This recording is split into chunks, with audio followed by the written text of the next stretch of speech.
Shalom, welcome to Israel. We began our visit in Tel Aviv with a stop at Mini Israel to get a better understanding of the sights and sounds that we will get to see.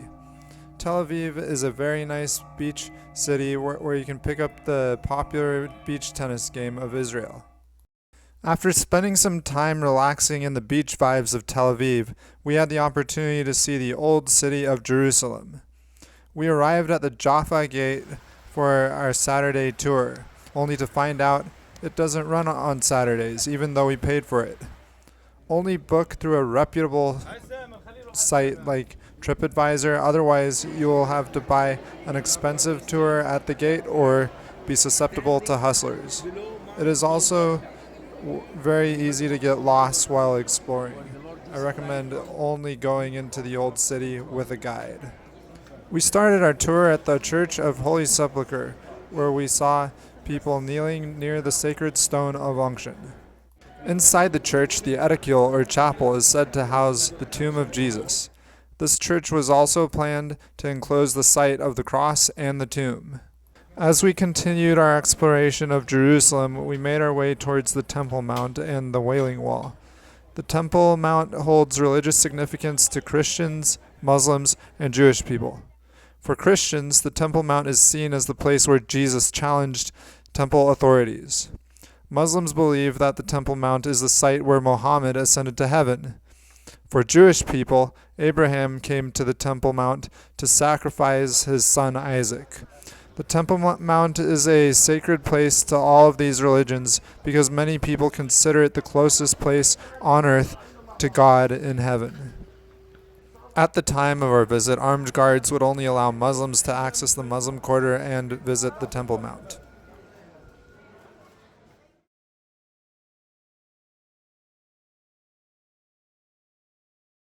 After our adventure in Jerusalem, we reunited with our friends to explore the ancient port city of Yaffo, out of which Tel Aviv has grown. Due to overcrowding and tense relations with Muslim residents, Jewish residents of what was then Jaffa began building outside of the port city, which later led to the creation of the city of Tel Aviv. You can see the city of Tel Aviv down the beach there. While in Yaffo, we explored the cool old-style architecture and a traditional market where we got to try sabich. Sabich is a pita sandwich with fried eggplants, hard-boiled eggs, chopped salad and parsley, amba, and tahini sauce. The next day we began our journey to the Dead Sea. On the way, we passed huts made by Bedouins, which are semi-nomadic desert dwellers you may recognize from the movie Lawrence of Arabia. We also passed beautiful oases of date palms in the middle of the desert and gas stations where you could ride a camel. After a couple of hours, we arrived at the aerial tramway that would take us up Masada. Masada is a mountaintop fortress in southeastern Israel. It is the site of the Jewish last stand against the Romans after the loss of Jerusalem. Herod the Great was the chief developer of Masada. The construction included 2 palaces, massive walls, defensive towers, and aqueducts. Following Herod's death and the fall of Jerusalem, the Masada garrison refused to surrender to the Romans, leading to an attack. Masada was so unrivaled in its defensive position that it took the Roman army 15,000 soldiers against a defending force of 1,000 almost 2 years to take the fortress. The Romans had to build a ramp of earth and stones to pierce the walls of the great fortress. At Masada, you can explore the remnants of the great fortress and take in all of the breathtaking views over the desert and the Dead Sea.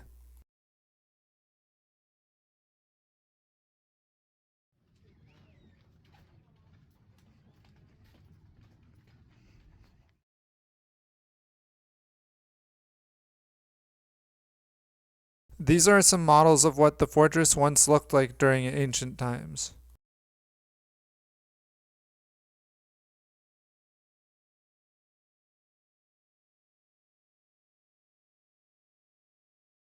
You may be able to recognize some of the remnants from the models, such as this piece. The problem with ruins is that it is generally hard to tell exactly what it is. Apparently, this was some sort of Byzantine church.